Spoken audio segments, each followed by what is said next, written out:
Today, we're going to be learning about stress management and finding work-life balance. And we have Joey and Joel from the Counseling Center here to talk to you guys about that. So let's give them a hand.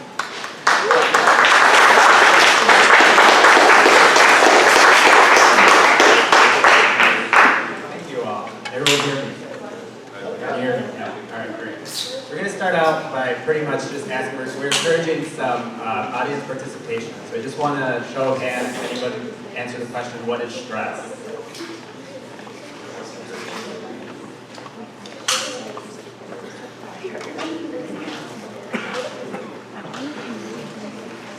Yeah. Feeling anxious.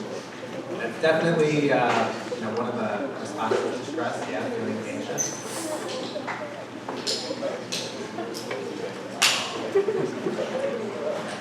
So stress is a feeling of strain and pressure or any unpleasant emotion or feeling, usually in response to a person, place, or situation. So when you're thinking about stress, it's the response. Stressors are usually the people, places, or things that cause stress. So usually people experience stress in different parts of their body. Some people experience cognitive symptoms of stress. So we all respond differently. Our sympathetic nervous system responds to an event. So we either have a fight, flight, or freeze response. Usually people will show symptoms such as increased heart rate, increased blood pressure, short, rapid breath, sweaty palms, face, clenched jaw. Other physical symptoms include muscle tension, weakness, fatigue, stomach aches, tension headaches, and then difficulty concentrating, feeling overwhelmed, irritable, or nervous, or apprehensive. So generally, people think that stress is bad, along with anxiety.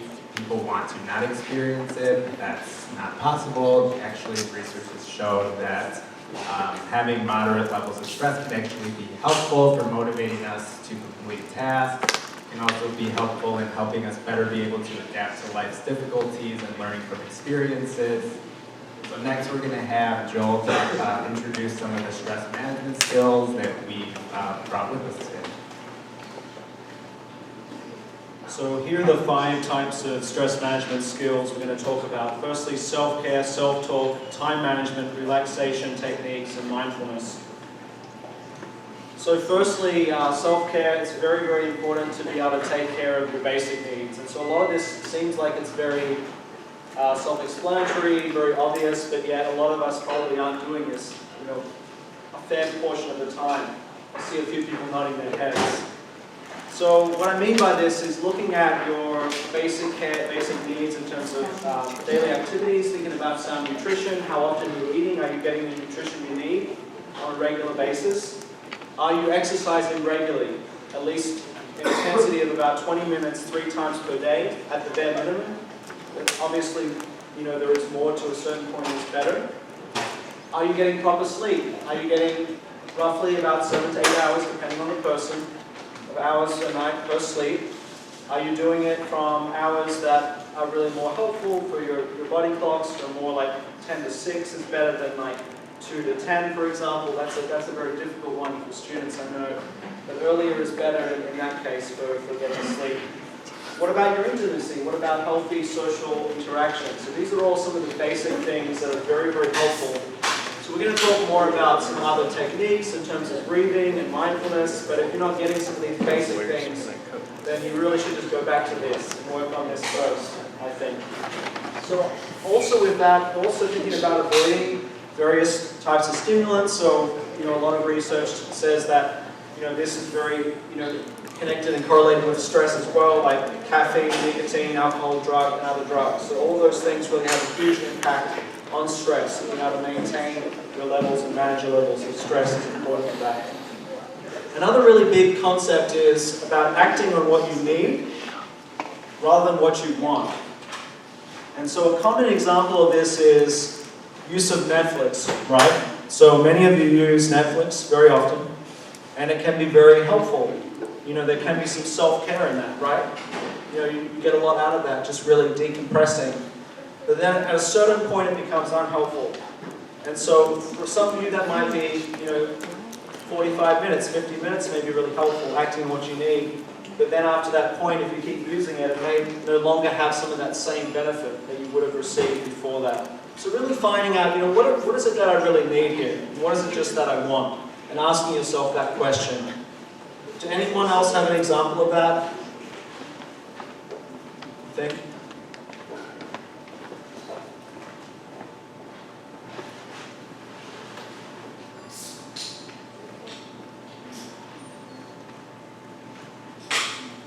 Okay.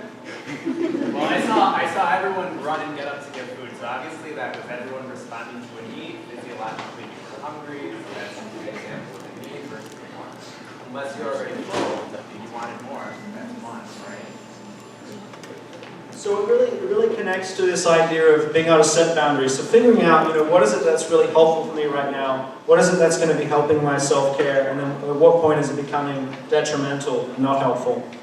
And so this is being able to set limits with our work and other activities, so finding a line at which point it's really helpful for ourselves and then it becomes unhelpful. Thinking about yourself physically, emotionally, spiritually, all of those aspects, these things can be very depleting. And so part of that skill as you develop is really about saying no to certain things and saying yes to other things and learning how to do that really effectively, knowing when to do that.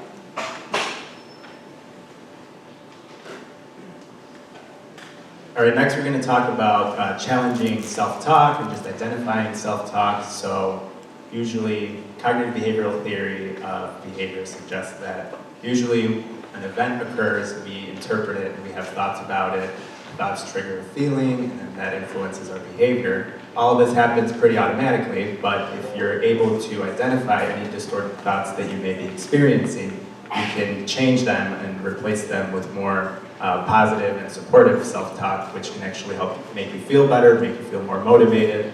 So some common distorted thoughts are mind reading, so making assumptions that you know what another person is thinking, which can influence, cause you to feel negative about yourself, make you avoid the person or increase conflict with them. Catastrophizing, an event occurs and you start to have what-if thoughts, what if this happens, and you don't really have any evidence to support that, but it kind of sets you down this rabbit hole and you start feeling pretty anxious. And then the last one is overgeneralizing, so coming to a single conclusion based on a single incident or a single event, which is also not really helpful.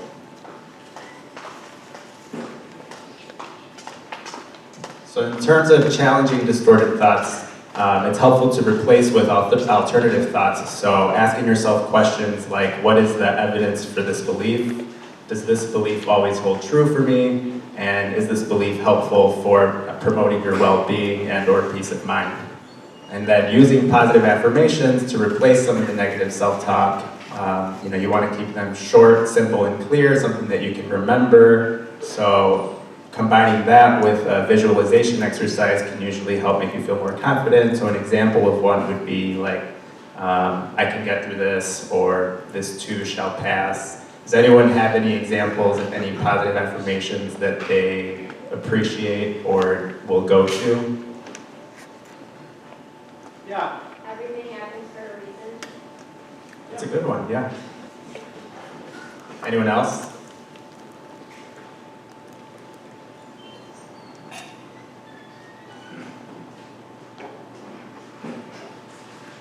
Yeah. Endurance before speed.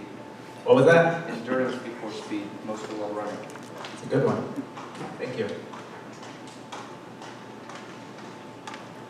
All right, so we're going to talk a little bit about some other techniques to use that are really helpful in managing stress, and this is going to be time management. And so you'll see here a graph that's really helpful at looking at the ways in which you use your time, or people use time. So there are some things, there are some events that you have that can be very urgent and very important, right? So here are some examples, some important deadlines, some crises, pressing important meetings, emergencies. Can we all agree that those are important and relatively urgent? We also have things that are not very urgent, but they're important. And these are the things like self-care things we've been talking a lot about. So examples might be exercise and health, personal development, and personal chores. And then there are things that are urgent but they're not important. Doing emails, you know, an email comes up, you really don't need to respond to it, but you respond to it anyway, right in that moment. You can wait maybe 24 hours to respond, but you tend to respond quickly. Or some other popular activities. And then there's the not urgent things and also not important things, and those are very self-explanatory. Excessive TV, time wasters. So just think mentally for yourself, where you tend to spend a lot of your energy, a lot of your time. You know, thinking about, is it more in quadrant 1, is it more in quadrant 3, 4? So what you might notice from research is that people who tend to spend a lot of their time in 1 only tend to be in continuous crisis mode. They're continuously responding to things that are happening, but they're not necessarily managing things and being proactive with things in the future. People that tend to spend a lot of their time, especially in quadrant 2, tend to be much more effective in terms of their own stress level and managing their stress because they're dealing with those positive self-care activities and they're prioritizing those. So it's very important to think about this in terms of what things do I need to prioritize in my life? What can I change with my own schedule? And I would say that quadrant 2 is really important to be prioritizing, not just dealing with crises, and also time wasters that get in the way, right? So we just have a little activity. I know it might be a little bit difficult for you as you don't have something easy to write on, but we did bring a piece of paper. If you can do your best to just think about for yourself to really identify some things that you currently want to do right now. And if you can just think about which quadrant they belong, so putting them into that quadrant, I'm going to give you a few moments to do this. You can write them into the grid.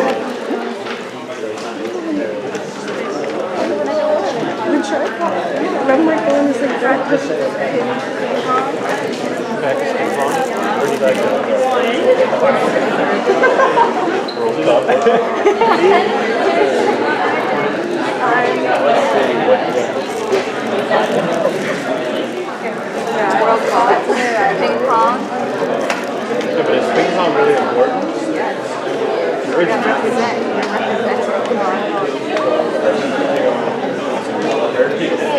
Most of the time doesn't work, so. I used to that large computer because it's like very hard to without it. Oh, wait. I was like, Kevin, you want me to send it to you? And that pull up, I'm like, putting your number. I'm like, wait, well, you should still do that. Just I can't really view high quality stuff like that. Or you should I'm on. Or you can open up that one book. True. That works. Take a video.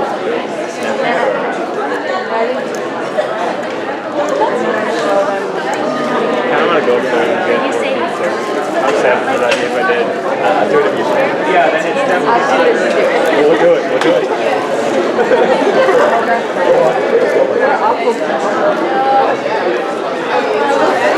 This box is super easy. Everything except.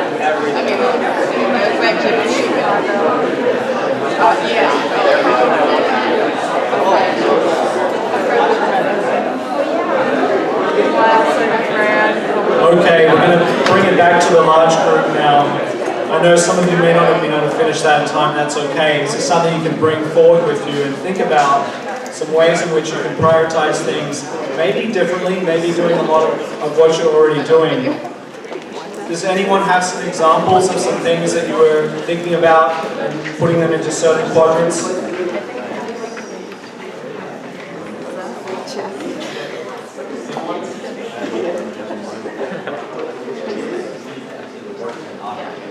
Sleep is important and not urgent. Exactly.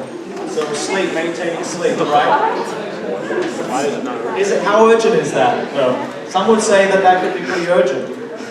Depends on the time. Right? So, again, we're gonna have some differences in definitions of what we think is urgent. And so sometimes it might be helpful to check in with other people and ask them, hey, do you think this is urgent? Maybe you might be denying some of that, some of the issues that are going on as well, just to keep yourself accountable for that. Is there anything that you're thinking about prioritizing more than you currently are right now? Anyone have an example of that?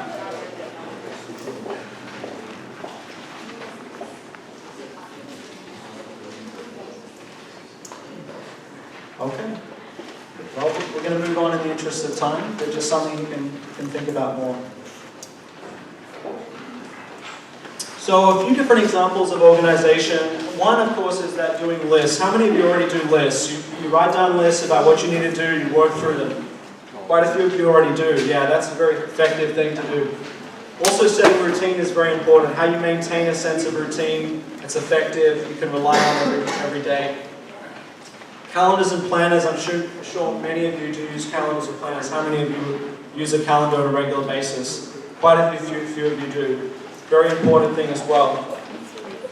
Maintaining deadlines and goals. Again, it kind of goes back to the list, but what are some overarching things that you're really looking to do?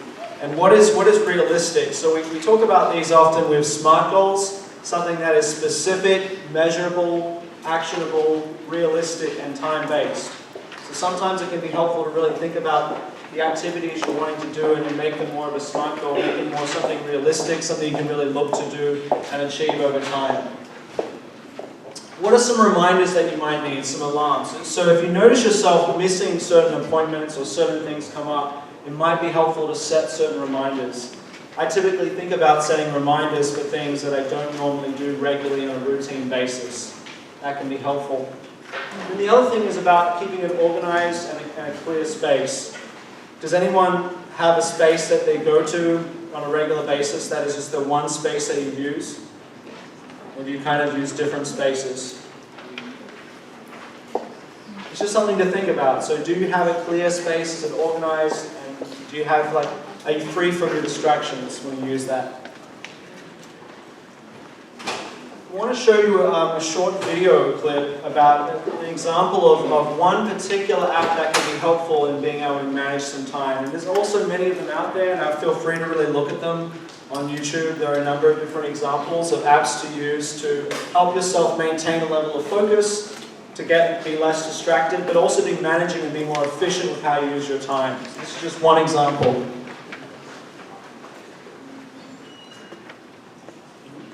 Yeah.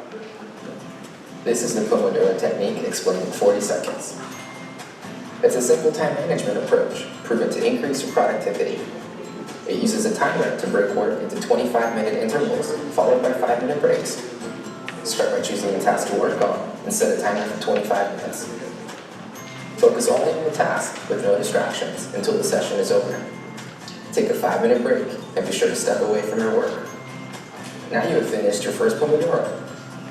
Complete 3 more Pomodoros, finishing with a 20-minute break to refresh. Getting started is that easy. Improve your productivity today. So many of you may notice that when you're trying to get work done, you do many hours in a row, right? Where you try to maintain focus on something, and you notice your level of being effective just decreases a lot over time. So this is one way to kind of maintain the level of focus. There are many other examples of those things out there that can help you maintain a better level of focus. Who here already uses Pomodoro? Okay, you've got a few of you already using it. Who here uses another app to help maintain focus or attention or help with time management? Anyone else? Okay. Okay, we're going to move on to talk about some other techniques now, some specific ways of relaxing. All right, so before we begin breathing exercises, I want to take a minute. I'm going to start a timer. I want all of you to, for this minute, to just count how many breaths, complete breaths you take. Just pay attention to the inhale and the exhale. And then afterward, we'll talk about how many breaths you counted in that minute. So when I say go, and you don't have to change anything about the way you're breathing, just breathe naturally. And we'll check in a minute. Ready, go.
All right, stop.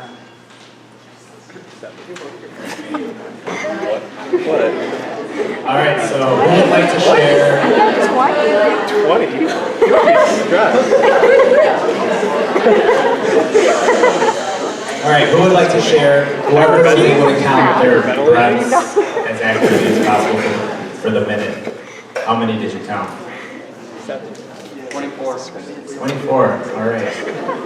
Oh, maybe it is this one. 26. But I was chewing at the same time. So Yeah. 18. that's a lot. 18. 9. Okay. Wait, it's 7 low. All right. All right. Settle down, everyone. Relax. We're talking about the relaxation.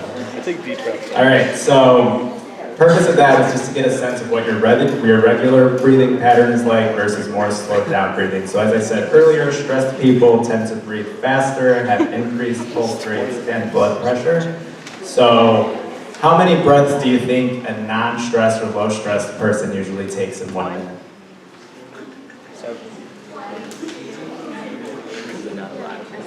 18, that's too high. 10, getting close. 7. How many? So it's actually 6 to 8. 6 to 8 full Not breaths. stressed. I don't know how you're feeling. 9 over here, but feeling great. Awesome. 26. So a great way to manage anxiety or stress when you're noticing that you're feeling a little tense is to just be more intentional about the way that you're breathing. So square breathing is an example of that. So essentially what it is you inhale through your nose for 4 seconds, hold the breath for 4 seconds, exhale for 4, and then hold again for 4 seconds. Completing this for about 5 minutes can help decrease your heart rate, get you to a more relaxed breathing pattern, and will make you feel less stressed out.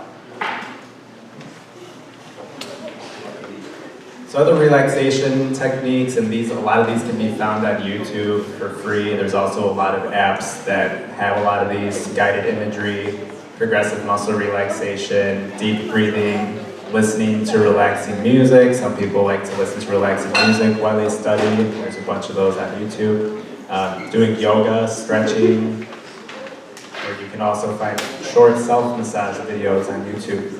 How many of you have heard of mindfulness? Who would like to tell me what mindfulness is?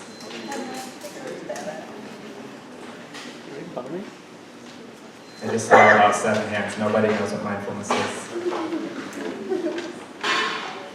Yeah. Paying attention to yourself. What was that? Paying attention to yourself. Yeah, kinda. Yeah. Being aware of your own feelings and thoughts. Mhm. Being a Jedi. Yeah, so normally people who are anxious tend to worry about things that have not happened yet. So the present is what happens while you're worrying about the future, right?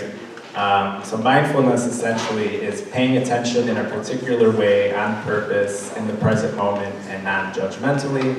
Research has shown that daily practice of mindfulness can help improve your sleep. If you do it before bed, it helps with insomnia.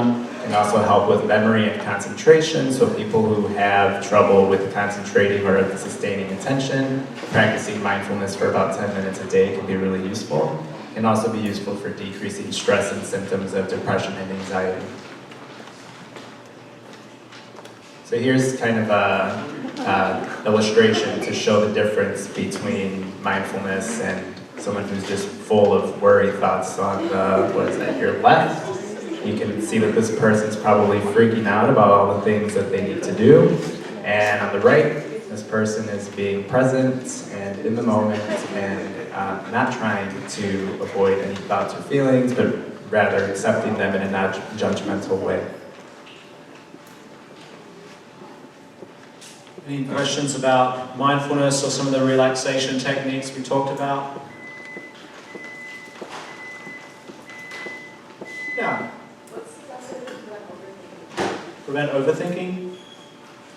Well, a lot of it is to do with the practice of letting yourself be able to come back to the moment of mindfulness, literally noticing the thought, recognizing, okay, I'm tending to think right now, and bring yourself back to the present. and doing that over and over again. Success in mindfulness is not about avoiding thinking a lot, it's really about bringing yourself back to the present moment. And that's a skill that can be learned over time and developed. So when we're talking about mindfulness and these stress management techniques, we're not just meaning doing them when you're feeling the most stress. That tends to be a not very helpful way of approaching it. It needs to be something that's very proactive, something you're doing on a regular basis. You're really working to decrease your overall rate of breathing and to help yourself be at a calmer level. Think about like a volcano. If you have a lot of that worry and a lot of that stress, you're much closer to the tip of the volcano. It's not going to take a lot of events to happen for yourself to really blow up. If you can really work on breathing, taking a breathing rate down and taking some of the stresses down, you can be at a lower point in the volcano. It's going to take a lot more for those events to kind of blow up and for you to get, not managing that level of stress. So I want to tell you about just some basic resources we have here, particularly at the Counseling Center. Ways if you're feeling like you might need some support with managing some stress and you wanted to know a bit more about that. So we do offer confidential and safe environment, free services. It's all paid for by the student health fee. And we're located on East John Street, and you can call as early as 7:50 in the morning to get a same-day appointment. We also offer crisis services as well that are included. And there are various other resources as well to be aware of. So one of them is McKinley. You can do therapy there. You can also get medication directly there as well. The Career Center, campus recreation, and disability resource educational services as well. So just a few other resources that could be helpful and supportive for you. Office of Inclusion as well, and cultural relations, different social identity houses here on campus. Okay. So before opening up for some questions, I know we've given a lot of information today. I want you just to think about some of the big takeaways for yourself. What are some things that really stood out to you about things you might want to do going forward? And so on the piece of paper in front of you, you can just take that out. And I want you to think about at least one strategy you would like to implement this week based on what you've learned from the workshop. And maybe one possible barrier that may get in the way. And finally, thinking about your own positive affirmation that you could use for yourself to help you as well. I'll give you a few minutes to do that.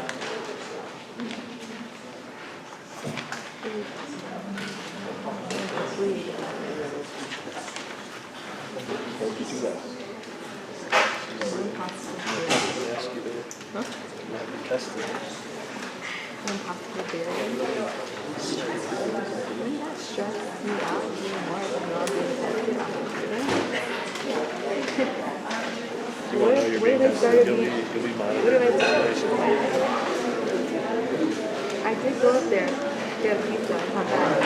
No, actually. We're all strategies again.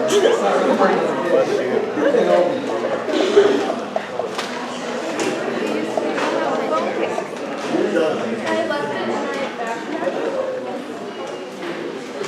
Well, it's either my backpack or my car. Well, it's a mochi case, so it's like big. When I started doing it, when I plug it in, it's my car. I can't have the case because I will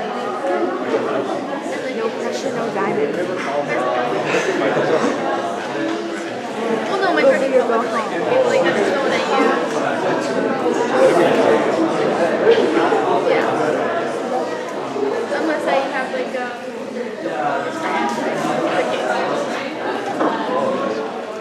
but like with this way, I can use the case. Okay, if we can just come back to the large group. If anyone wants to share one thing they want to implement this week, something you might want to do differently, or would like to go ahead.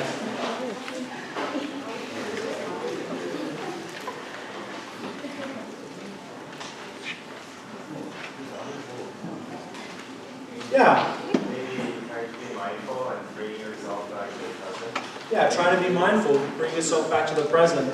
And to make that more likely, it's helpful to give some sort of time parameter or something around that. Do you have a sense about how much you might want to do that, or? I don't know, maybe like, if I want to like work on some like important or urgent matters, I can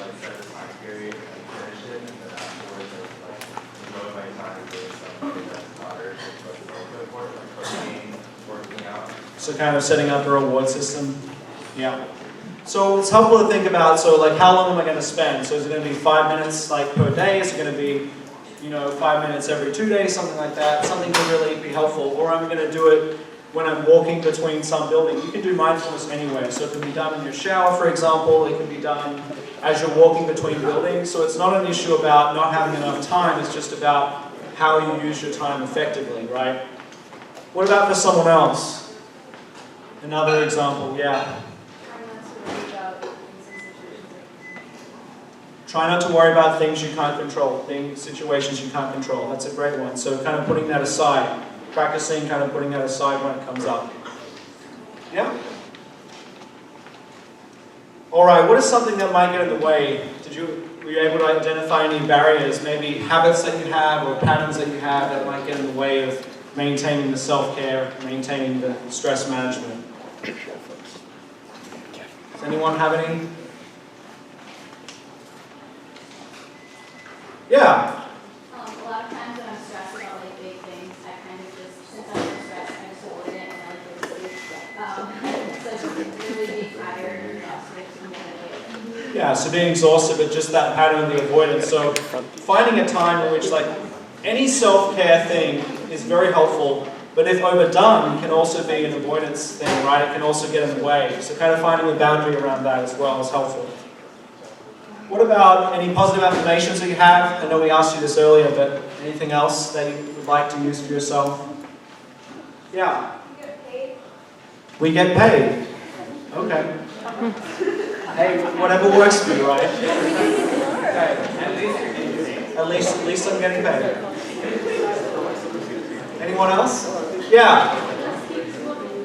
Just keep swimming from Finding Nemo, right? Just keep swimming like a fish, yeah. Like that. Alright, so now we have a bit of time. We just have a couple more minutes left. If you have any questions for us, we'd love to answer them. Yeah. So talking about like productivity, how time management or like the Pomodoro technique or like mindfulness can help with that. What are your thoughts on standing desks and productivity? We actually use it. I use one, so I'm definitely a proponent of asking about standing desks and productivity. So, I mean, it's all in a balance, right?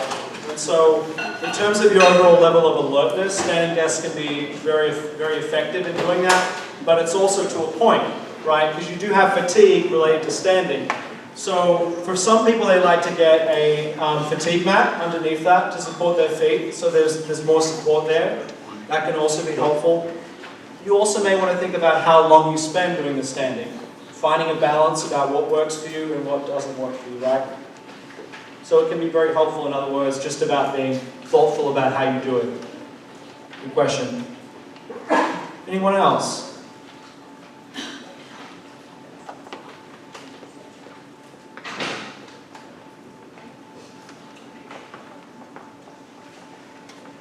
Yeah. How important do you feel it is to keep a personal journal? Personal journal. So I think that's going to depend on the person. Personal journals can be a very effective way for some people to really engage with emotions, to really write things out, to clear their head. And so I think it can be a very, very effective way, but I think for some people it doesn't work quite as well, but for many it does.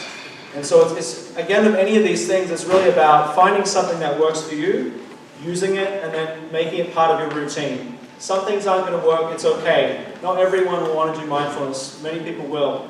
Not everyone will want to do all of these specific techniques, but find things that work and then do them over and over again. Yeah. Any other questions?